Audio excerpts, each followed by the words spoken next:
Primeira pergunta, eu vou fazer ao Dr. Eber. Ela veio do seminarista Renan Lima. A pergunta é, doutor, se Deus, o Filho, já apareceu em forma humana, por que não representá-lo com imagens? Bom, isso não tem nada a ver com cristologia, né? Tem a ver com Iconoclastia. É parte da tradição evangélica contra o catolicismo, especialmente, a não confecção de imagens de qualquer natureza. Jesus Cristo é a expressão exata de quem Deus é, na sua divindade, e a expressão exata de quem nós vamos ser, segundo a sua humanidade. Então ele é uma pessoa humana, como ele é um ser com natureza humana, como todos nós. E nós não precisamos de nada palpável para que nós nos curvemos perante ele. Porque assim como o pai dele, ele também era espírito, somente espírito, o verbo que se fez carne, ou seja, que assumiu uma natureza que ele não tinha antes, mas ele a assumiu para ser igual a nós, como o Solano colocou ali, morfê anthropu, isto é, que tivesse a forma de homem. Se ele tem a forma de homem, um dia nós vamos vê-lo desse jeito. É só questão de aguardar algum tempo. Ok. Uma pergunta para o presbítero Solano, vem do Renan ainda. É preciso crer que Cristo é Deus? Não basta crer que Ele morreu em meu lugar? Se Cristo morreu em seu lugar e não for Deus, somos os mais miseráveis dos homens, porque a única e singular pessoa de Jesus Cristo, que é 100% Deus e 100% homem, integralmente homem e com a sua divindade também intacta, é que faz com que o plano de salvação seja uma realidade, seja algo concreto, e é o que faz que haja a vitória sobre a morte. Nós temos que nos lembrar, às vezes nós até erramos um pouco quando pregamos o Evangelho, porque nós costumamos pregar a morte de Cristo. A morte de Cristo está inclusa na nossa pregação, mas a grande verdade redentiva é a ressurreição de Cristo Jesus, é a vitória sobre a morte, como já escreveu o Owen, é a morte da morte na morte de Cristo, que é essa morte da morte, ela é retratada pela ressurreição. Eu creio que a divindade dele é essencial para que todo o processo de salvação, como planejado pelo Deus soberano, se concretizasse. Posso dar um pitaco aqui? Lá. A morte de Cristo, se fosse só de um homem e ele não fosse Deus, ainda que fosse um homem perfeito, seria a morte de um homem por um homem. E ele acabaria ficando condenado para sempre. Ele não tinha o poder de ressuscitar-se a si mesmo se não fosse Deus. E a Bíblia diz que ele ressuscitou pelo seu próprio poder. Porque ele foi Deus, ele pôde morrer por vocês todos. Se fosse homem, era um só, e ainda assim ele ficaria morto. Okay. Vocês todos que são povo de Deus. Ele corrigiu, foi mais exato. Ok. Uma pergunta agora para o pastor Granconato. Por que Jesus não escreveu durante seu ministério, registrando para nós suas próprias palavras, assim como fez Paulo e os demais apóstolos? Quem mandou essa pergunta foi o Pablo Henrique, mandou pela internet. Deu para entender, pastor? Entendi. Porque ele não escreveu? É, Aí eu tenho que perguntar para ele quando chegar no céu. Porque não há... qualquer coisa que eu disser aqui vai ser mera especulação. Mas eu acredito que o Senhor ele veio para realizar as suas funções messiânicas e produzir um texto escrito, talvez não fizesse parte dessas funções. Então, por causa disso, ele não escreveu. É até onde eu posso ir. Eu me arrisco até isso, ó. Agora, além disso não dá, eu não tenho fundamentos para prosseguir com a resposta. Deixa eu apimentar um pouco a pergunta dele aqui. Aquelas Bíblias que aparecem as letras em vermelho, dizendo que são as frases de Cristo, Sim. Essas letras em vermelho têm mais valor do que as letras que ficaram em preto? Entendi. Eu acho que eu não sei se tem algum representante de editoras aqui, mas eu acho que essas edições estão equivocadas, estão erradas. Porque o que nós temos no texto registrado é aquilo que são palavras de Jesus. E aquilo que são palavras escritas, produzidas pelo escritor do texto, tem o mesmo valor, a mesma autoridade como o texto inspirado. Então eles registraram suas memórias. No caso dos apóstolos ali, registraram em seus textos aquilo que Jesus falou. Aquilo que o Senhor falou, tendo sido produzido de forma escrita, através do registro dos escritores, aquilo tem o mesmo valor dos comentários dos escritores. Então não é certo ter uma Bíblia com palavras vermelhas, como se elas tivessem mais autoridade do que as palavras escritas ali, impressas em preto. Isso dá essa impressão errada para os leitores. Isso está errado, não deveria ser feito assim. Ok. Dr. Eber, Jesus está fisicamente no céu ou está em outra região? Como conciliar isso com a sua onipresença? Você tem que ter sempre em mente a ideia de que ele, diferentemente de nós, é Deus, e diferentemente do Pai dele, ele é homem. Não pode esquecer isto. Ele pode estar localizado num determinado lugar, e ele está, para usar a figura a linguagem bíblica, está sentado à destra de Deus, no céu. E, ao mesmo tempo, ele está em toda parte, porque ele diz: estou convosco todos os dias, até a consumação dos séculos, ou onde estiverem 2 ou 3 em meu nome, estarei aí no meio deles. Então, Jesus Cristo pode, ao mesmo tempo, estar localizado segundo a sua humanidade e segundo a sua divindade em toda parte. Como isso se processa é um problema que os luteranos brigam muito com os calvinistas. Não é? Então houve uma grande controvérsia sobre essa matéria em tempos antigos, em que os luteranos acabaram dando à natureza humana de Jesus Cristo a onipresença.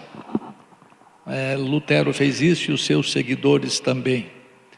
Então, Jesus Cristo está hoje, segundo a sua humanidade, nos céus. E, segundo a sua divindade, ele enche todo o espaço.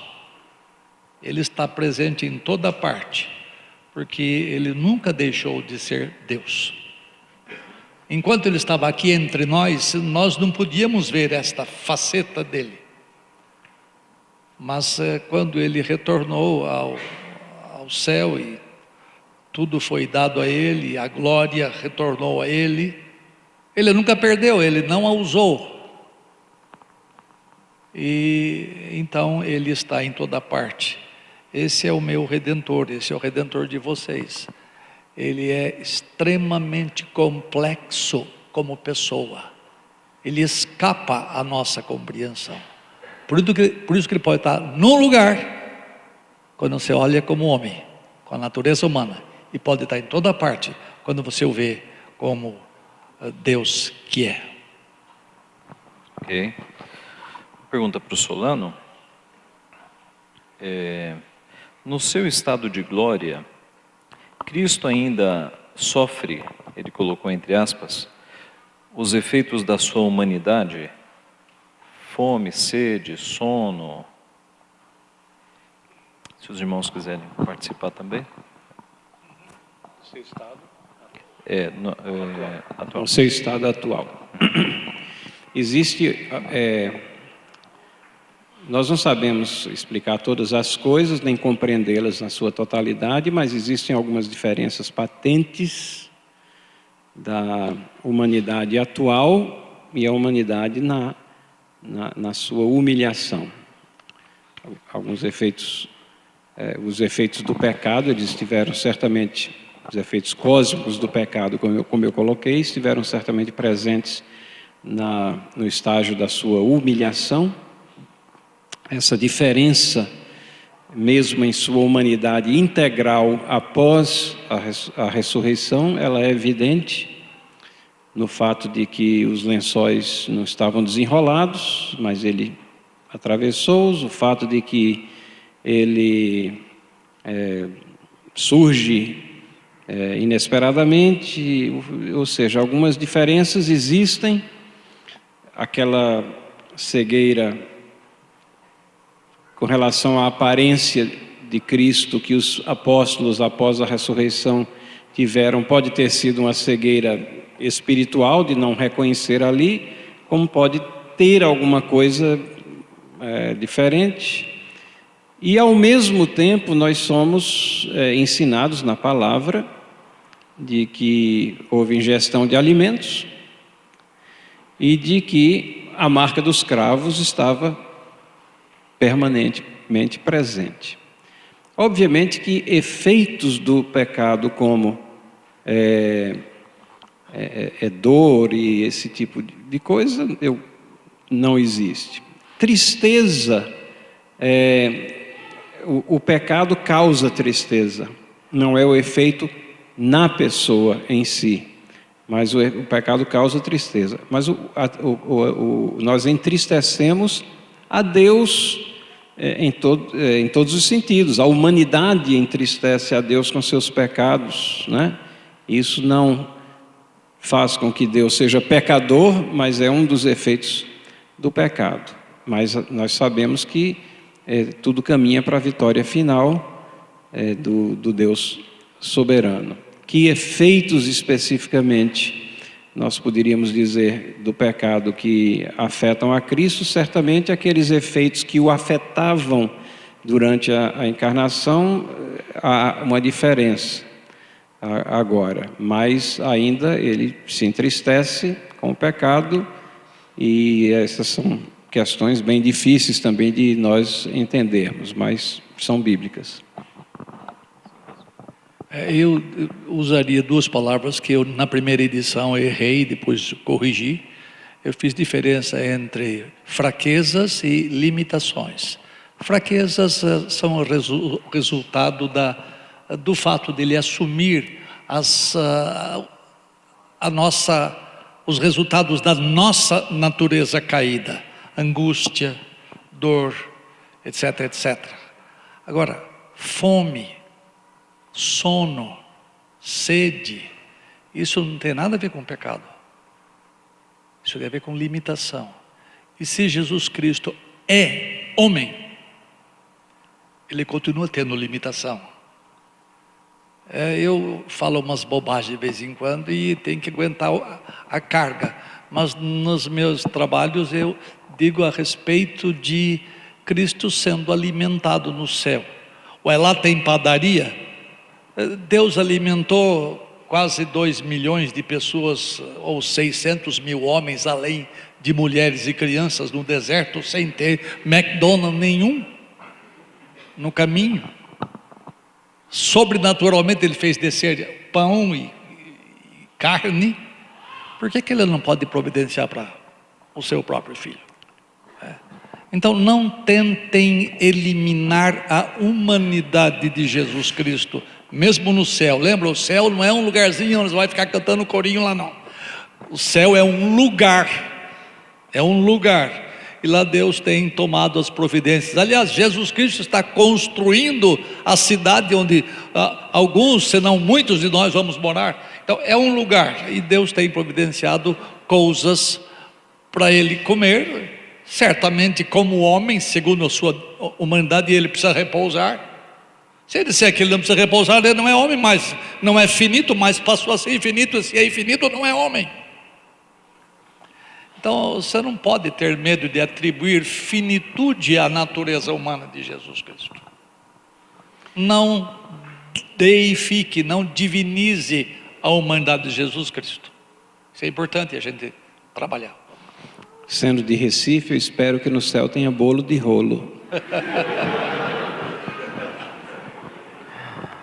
Talvez possa contribuir com um versículo, fortalecendo o que o reverendo Weber mencionou, de Mateus 26, 29, em que o Senhor diz: e digo-vos que desde agora não beberei deste fruto da vide, até aquele dia em que o beba novo convosco no reino de meu Pai. E não é suco de uva, viu, pastor? Oi?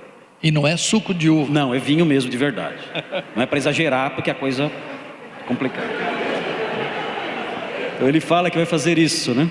Então não há nada de errado com isso. Isso não detrata a divindade do Senhor. Pelo contrário, realça a sua perfeita humanidade. Ok, para o pastor Granconato, a voluntariedade de Jesus em salvar foi antes ou depois da queda de Satanás? A pessoa não assinou essa pergunta. Foi antes ou depois da queda? Da queda. Eu sei onde vocês querem chegar.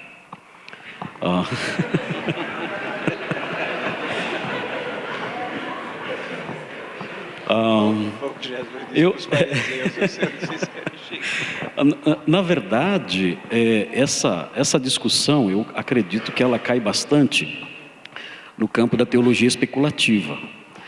E quando se trata da eternidade, é muito difícil falar de antes e depois. Porque estamos falando de uma dimensão que é atemporal. Não existe antes e depois de uma dimensão atemporal. Nós não podemos imaginar como Deus traçou os seus planos, os seus decretos, estando inserido numa realidade além tempo. Nós não conseguimos imaginar isso.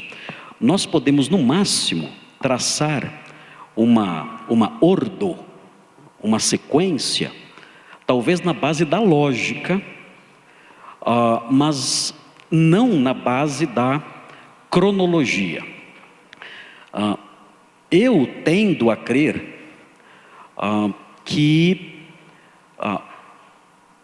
eu colocaria, se pudesse imaginar, se pudesse especular nesse campo e dar a isso, e dar a esses decretos, e dar a essas decisões supratemporais uma cronologia, eu colocaria o plano de salvação do homem antes de todas as coisas. A minha tendência seria nessa direção. Mas eu tenho muita dificuldade em falar sobre esse assunto, porque eu sei que eu estou pisando num terreno sem lanterna, um terreno escuro sem lanterna. Eu não tenho iluminação.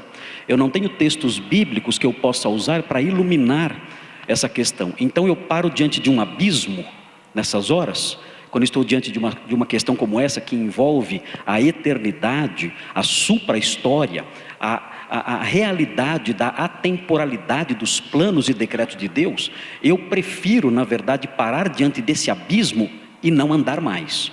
Eu olho para esse abismo, eu me admiro diante desse abismo, eu fico espantado diante da grandeza e da profundidade desse abismo, mas quando eu olho para esse abismo, eu vejo lá no fundo somente escuridão.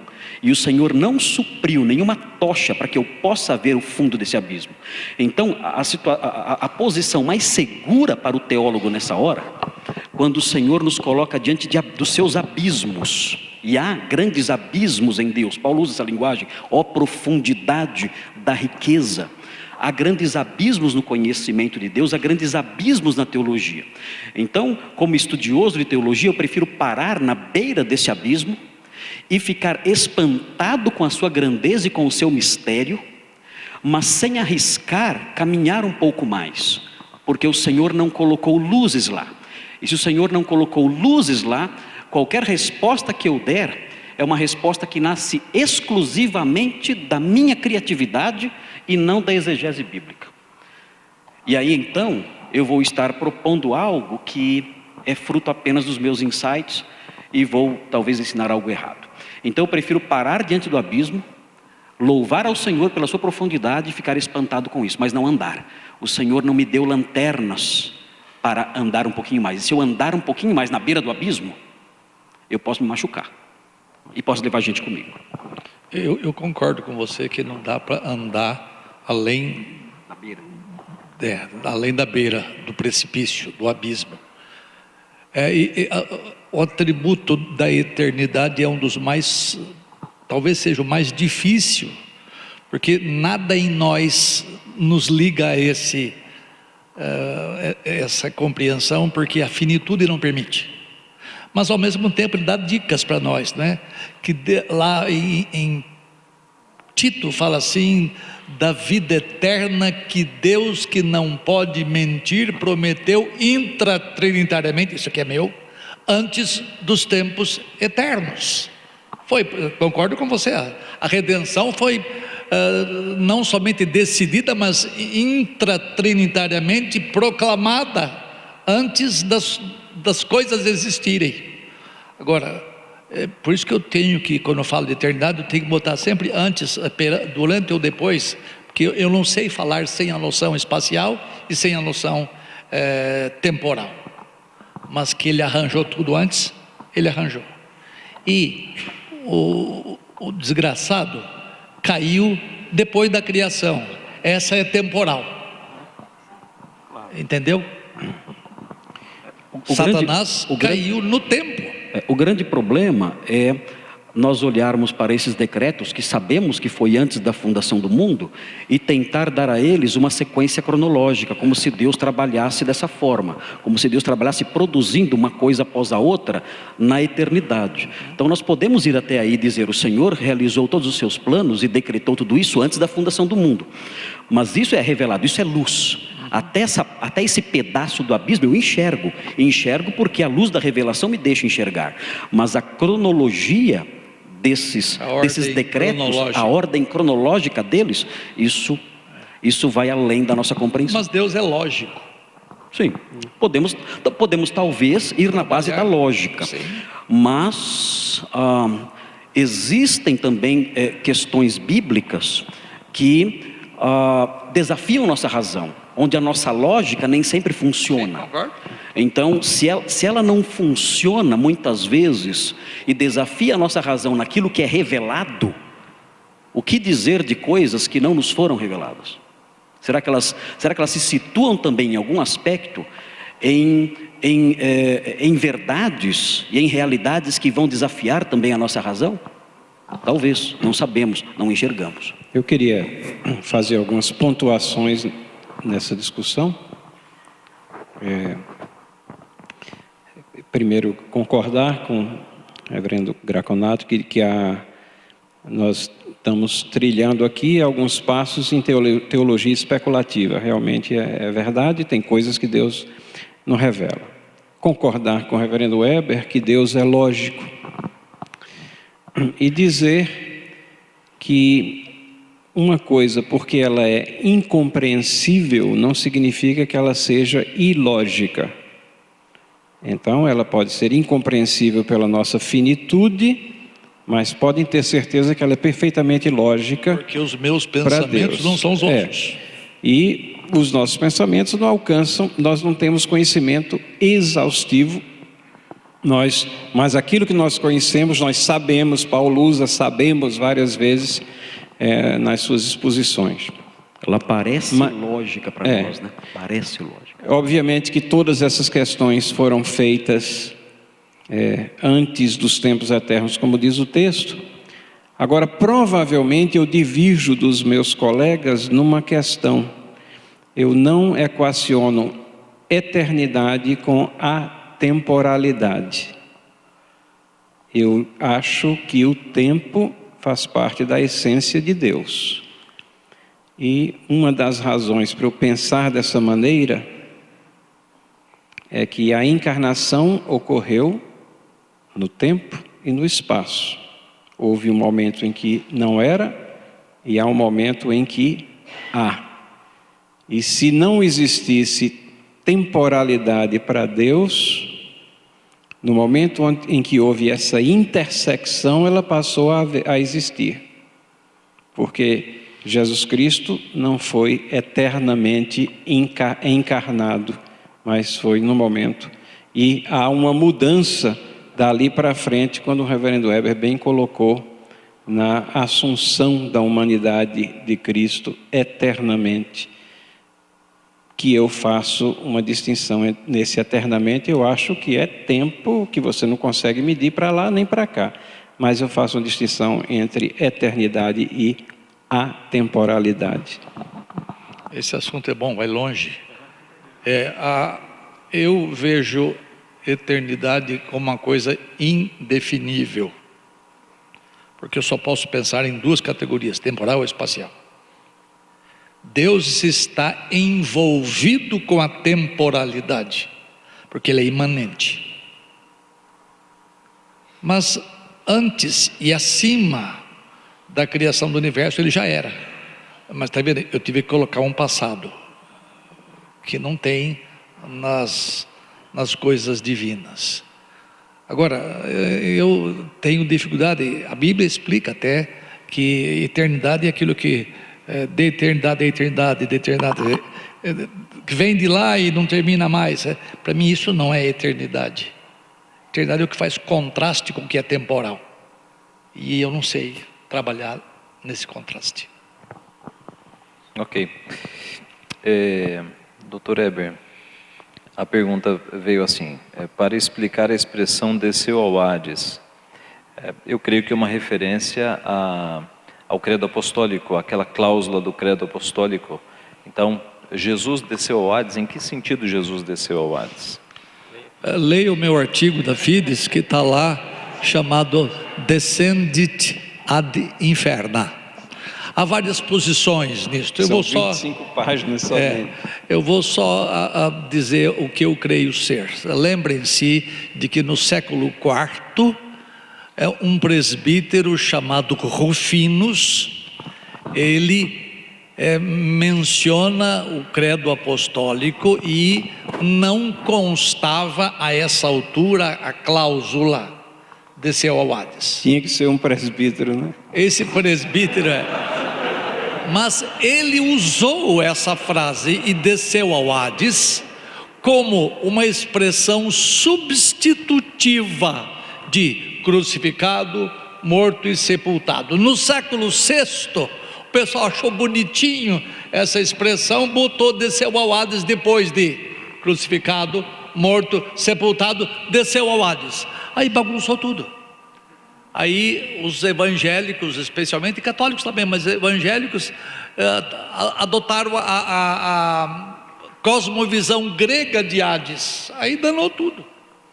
Tá? Então Jesus Cristo desceu ao Hades, segundo o cara que botou essa colocação no credo, o presbítero foi, ele disse: isso aqui é substitutivo de crucificado, morto e sepultado. Então ele desceu ao Hades, ou seja, ele enfrentou o inferno, enfrentou a punição divina enquanto aqui, e terminou na morte.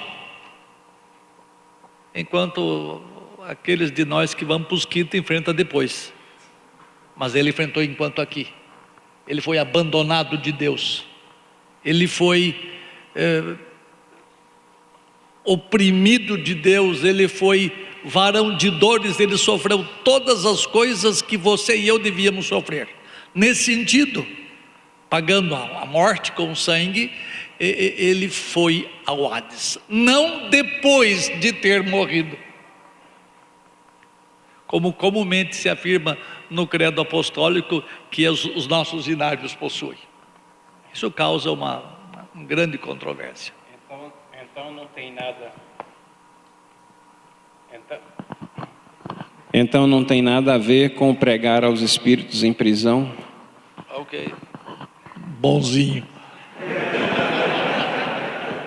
Se você pegar o texto de Pedro, que ele foi pregar aos espíritos em prisão, Eles estavam em prisão enquanto Noé pregava. Esse é o pensamento mais generalizado. Eles não estavam em prisão quando Pedro escreveu aquilo, né? Noé foi o pregoeiro dessas pessoas aprisionadas, dessas pessoas cegadas, que não conseguiam ver nem a ameaça divina de extinção da raça àquela altura. Então, essas pessoas não se referem àquelas que Cristo viu depois que desceu ao chamado Hades, após a sua morte. E nem ele foi proclamar vitória da sua vitória, que ele está morto. Não podia proclamar vitória. O luterano crê assim. Então esse assunto é meio complicado. Eu dou essas várias visões nesse artigo. Se você tiver paciência de ler algumas bobagens, está lá. O Senhor Jesus disse ao ladrão: hoje mesmo estarás comigo no paraíso. Então esse texto mostra onde o Senhor passou os 3 dias antes da sua ressurreição. Agora, no tocante... Desculpa, pastor. Então, só adicionar: e Pai, nas tuas mãos entrego o meu espírito, né? Então tudo isso aponta para essa ideia de que o Senhor não foi para o inferno, né, como era comum no século II. Essa teologia era ensinada, inclusive entre as seitas gnósticas para cristãs, ensinavam que o Senhor tinha descido ao inferno. Agora, no tocante a Pedro, ele pregou aos espíritos em prisão. Isso que o pastor Heber mencionou agora é muito importante frisar, porque há muitas confusões hoje em dia no que diz respeito a esse texto, dizendo que ele foi pregar aqueles espíritos, dar uma segunda chance, fazer apelo, né? Ou seja, era um arminiano pregando no inferno. Isso está no... E aí cantou, vem já, alma cansada, vem já, todo mundo estava cansado no inferno, foi, né? E está no comentário Pulpit Commentary. Isso aí é divulgado em comentários, nós vemos em comentários, quando na realidade a interpretação séria, ela vê dessa forma: o Senhor pregou para espíritos de homens que naquele momento em que Pedro escreve estavam aprisionados, eram os homens dos dias de Noé. Não que o Senhor foi lá e pregou, e evangelizou, e cantou hino, e fez apelo, e o pessoal foi na frente. Nada disso. Então cuidado com essas interpretações estranhas. O senhor não aceita que Deus dá uma segunda chance? Não há segunda chance. Isso não deve servir de base para a segunda chance. Muito menos aquele texto de Efésios que fala que ele desceu às profundezas da terra e levou o cativo o cativeiro. Está vendo? São os convertidos que ele fez apelo e levou para o céu. Nada a ver. Quando o texto fala que ele desceu às regiões inferiores da terra, essas regiões são aqui. A terra. Ele deu uma segunda chance. São as regiões inferiores, né? Ou seja, a terra. Inferiores em relação ao lugar onde ele habitava, ao céu. Então cuidado com essas construções malucas que há por aí, porque só geram confusão. Esses malabarismos, né, reverendo? As piruetas. Ok. Eu recebi uma pergunta aqui, eu não sei se eu entendi bem, mas eu vou aproveitar o gancho para perguntar para o presbítero Solano o seguinte: há um pregador famoso nos nossos dias que vive falando sobre a hermenêutica de Jesus, que você tem que desprezar tudo que é dito e seguir apenas aquilo que Cristo estabeleceu e julgar a palavra inteira a partir da hermenêutica de Jesus. Ele está certo? Coitado. Não sei se é o mesmo pregador, mas isso não espantaria, porque existem muitos equivocados. Mas há uma tendência contemporânea de se colocar Paulo contra Jesus e colocar que Paulo estava equivocado, porque Paulo estava sujeito à sua formação rabínica e os seus contextos da época, e que Jesus obviamente tem a visão mais pura do que deve ser o que tudo isso provém de uma visão rasteira, baixa das Escrituras, né? Então isso é teologia 101. Faltou a primeira aula, e daí para frente desenvolveu ideias estapafúrdias. Pode-se chamar tudo isso menos cristianismo, né? Até pode estar falando muito bem de Jesus, mas se rejeita a palavra de Deus, as ideias serão totalmente divergentes daquilo que a Bíblia ensina. Ok, irmãos, a última pergunta, porque nós estamos no tempo e ele corre, para o pastor Granconato. Sendo Cristo homem e Cristo Deus, pergunto se ele venceu o mundo como homem ou como Deus. Essa pergunta, se fosse feita depois do século V, quem fez torraria na fogueira. Por quê? Porque essa pergunta, ela pressupõe uma teologia espúria, herética, chamada nestorianismo. O nestorianismo faz uma divisão na pessoa do Salvador. Então, o nestoriano, ele pensa assim, deve ter nestoriano aqui. Por sorte, não vivemos na Idade Média. O nestoriano, ele pensa assim, qual parte morreu na cruz? A parte humana ou a parte divina? Se você responder, você é nestoriano. Se você disser assim, foi a parte humana que morreu na cruz, porque Deus não morre. Se você responder, você é nestoriano. Qual foi a parte que foi tentada? A parte humana ou a parte divina? Qual foi a parte que perdoou pecados? A parte humana ou a parte divina? E assim fazem essa divisão das duas naturezas, como se não houvesse unidade na pessoa do Salvador.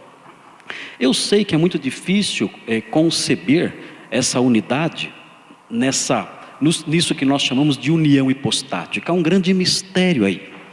Mas o que nós temos que aprender e os seminaristas aqui devem se familiarizar com esses termos, é a realidade da comunicação de atributos.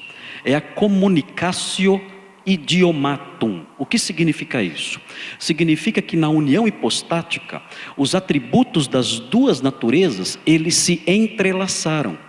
De modo que quem morreu na cruz, a parte humana ou a parte divina? A resposta certa é Deus, homem, morreu na cruz. Mas Deus não morre. Pela sua humanidade, o atributo da mortalidade, se podemos chamar assim, foi experimentado pela divindade também. Se Deus não tivesse morrido na cruz, o sacrifício seria finito. E nós estaríamos ainda nos nossos pecados. Então a pessoa, pegando aqui a carona do Solano, a pessoa de Cristo, a pessoa única do Deus homem morreu. Quem morreu na cruz? O Deus homem. Quem perdoou pecados? O Deus homem. A pergunta era, quem venceu o mundo? Foi Deus homem. Nós não podemos fazer essa separação das duas naturezas. O Senhor Jesus operava como uma pessoa com duas naturezas. Dividir isso é cair no nestorianismo. E aí você compromete a soteriologia bíblica, chegando a essas conclusões de que só a parte humana morreu, a divina não morreu e assim por diante. Então é um mistério, mas tente enxergar a unidade da pessoa, guardando dessa expressão união hipostática, a realidade dessa união presente na expressão. Coisa que quase não existe nos nossos seminários é uma aula específica ou umas aulas específicas sobre communicatio idiomatum. Isso faz falta. Essa doutrina insiste no seguinte fato: o que pertence a uma das naturezas de Jesus deve ser atribuído à pessoa completa. Ou seja, quem é que teve fome? Deus ou homem? Não, ter fome é próprio da natureza humana. Mas a Escritura diz que Jesus Cristo teve fome, a pessoa divina humana. Quem é que morreu? Foi Deus ou homem? Morrer é próprio de homem, mas foi Jesus Cristo que morreu. Pega um argumento divino. Quem é que sabia que dentro de um peixe havia duas moedas? Paga para mim e paga para ti. Se o pessoal soubesse desse segredinho, hoje a dívida do Brasil seria, né? Não é próprio da natureza humana saber uma coisa desta. Mas o que pertence a uma das naturezas deve ser atribuída à pessoa toda. Então foi o Deus homem que disse: pega lá 2 denários, paga a tua dívida, e outros paga a minha dívida. Então isso é importante. Leiam essa matéria sobre a compreensão de atributos. Essa pergunta nunca mais vai ser feita.